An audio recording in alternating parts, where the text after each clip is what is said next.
buenos días, compañeros de cuarentena. Hoy vamos a seguir estudiando el texto argumentativo y concretamente vamos a seguir con los tipos de argumentos. Recordad que habíamos estudiado el razonamiento, que se componía de tres partes: de premisa, de un dato o un hecho y una conclusión. Ahora pasaremos a otros tipos de argumentos.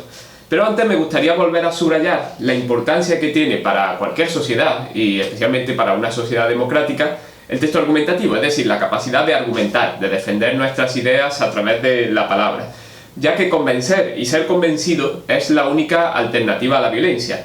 Pensadlo de la siguiente manera: somos seres vivos, somos animales, aunque sean animales hasta cierto punto racionales, y por lo tanto deseamos cosas, y a veces para conseguir esas cosas pues tenemos que pasar por encima de los demás, o dos personas quieren conseguir lo mismo y a veces ese elemento no se puede repartir entre las dos, es imposible, o de qué forma se reparte. Entonces, como el conflicto es inevitable y siempre van a existir conflictos, lo que tenemos que intentar es solucionarlos de la manera más sensata posible, y lo mejor es tener la capacidad no solo de convencer, que eso es importante, sino también la capacidad de dejarse convencer. Eso, por ejemplo, me acuerdo que lo subrayaba mucho en una conferencia Fernando Savater, es decir, aquella persona que es monolítica, que es como una especie de ladrillo, que dice yo tengo mis ideas, jamás las he cambiado en ningún punto porque soy un hombre de principio. Bueno, esa persona, más que un hombre de principio, es simplemente un idiota, porque aquella persona que la experiencia de la vida no le va cambiando sus opiniones, no se las va matizando, o incluso a veces pues cambiando completamente, es decir, a veces la vida puede dar uno en ciertos temas un giro de 180 grados, pues esa persona realmente, si no le ocurre eso, pues está desperdiciando su vida. Por lo tanto, no se trata solo de convencer, sino también de ser convencidos. Si solo quisiéramos convencer, entonces los argumentos serían un arma, pero un arma de una sola dirección, un arma hipócrita. No estaríamos realmente abiertos a la discusión. Pues bien, hoy simplemente quería explicar brevemente dos tipos de argumentos que concretamente están en las diapositivas 9 y 11 respectivamente, que son los tipos de argumentos 3 y 4. Sé que me salto uno, que es el 2, que son los datos, pero bueno, ya volveré en un vídeo posterior. Me interesa agrupar estos dos porque creo que va a dar lugar a una lección más coherente. El primer tipo de argumento que vamos a estudiar hoy son los ejemplos y comparaciones. Ambos tienen en común el hecho de que pueden hacer fácil lo difícil, pueden hacer concreto lo abstracto o cercano a aquello que nos resulta muy lejano. Si los usamos en una conversación en la que intentamos convencer, pues pueden ser argumentos muy potentes, ya que si la otra persona nos entiende lo que queremos decir a través de esos ejemplos y comparaciones, pues es más fácil pues, que quede convencida de nuestro argumento en general. Bien, por ejemplo, pensar las distintas comparaciones que hay en la diapositiva 10. Ahí hay una serie de imágenes que no tienen explicación en la diapositiva, pero que sin embargo son fáciles de comprender una vez que las explicamos. Por ejemplo, si comparamos el cerebro con un ordenador, pues podemos hacer entender conceptos como el de la memoria, el del procesamiento de los datos a través del razonamiento, como por ejemplo hacemos abstracción de algunos elementos y aprendemos palabras como la libertad, o aprendemos palabras como la inteligencia, que no corresponden a ningún objeto concreto de la realidad.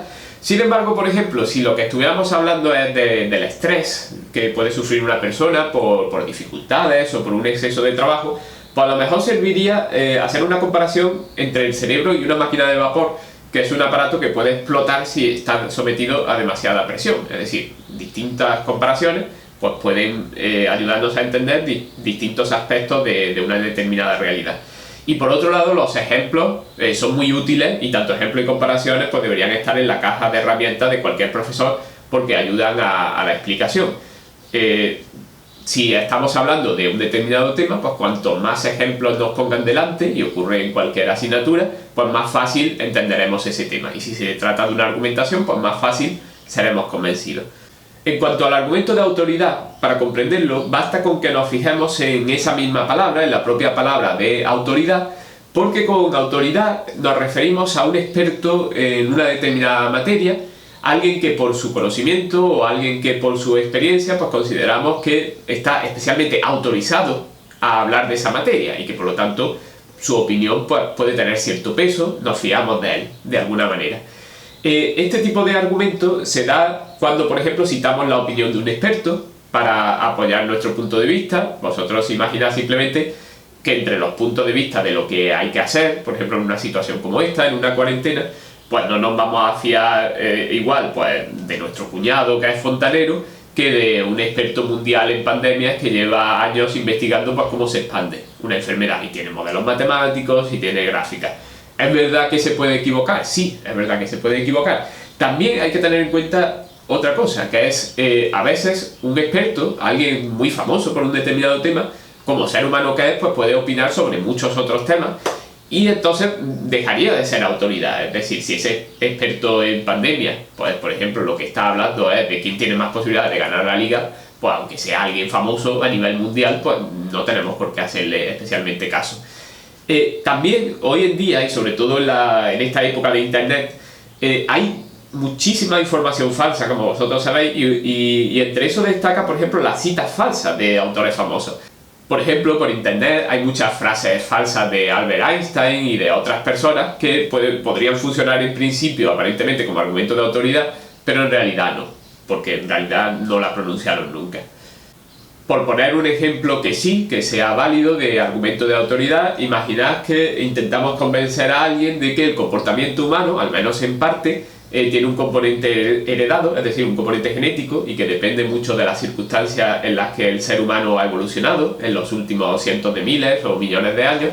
Pues podríamos citar para convencerlo la opinión de Steven Pinker en este libro que tengo aquí, La tabla rasa, que precisamente tiene el subtítulo La negación moderna de la naturaleza humana. Es decir, él defiende precisamente que hay una naturaleza humana, aunque seamos muy variados en el carácter, y que esa naturaleza humana viene dada por nuestra evolución y que el comportamiento, pues hasta cierto punto, no del todo, pero sí está bastante marcado por la herencia y por la genética. Bueno, Steven Pinker es profesor de psicología en Harvard, lleva muchísimos años estudiando y escribiendo sobre este tema. Eso no quiere decir que todo lo que hable pues tenga que ser verdad, pero sí es una opinión bastante autorizada, de ahí lo de argumento de autoridad, pues para defender ese punto de vista determinado que hemos enunciado antes.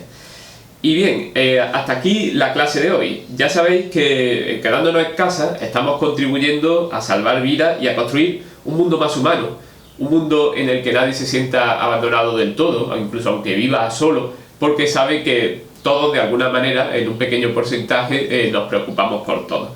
Por eso, para demostrar lo bien que lo estamos haciendo, yo una vez más me voy a poner mis gafas de TUF Life, pero esta vez lo hago en homenaje a vosotros y a lo bien que lo estáis haciendo durante esta cuarentena.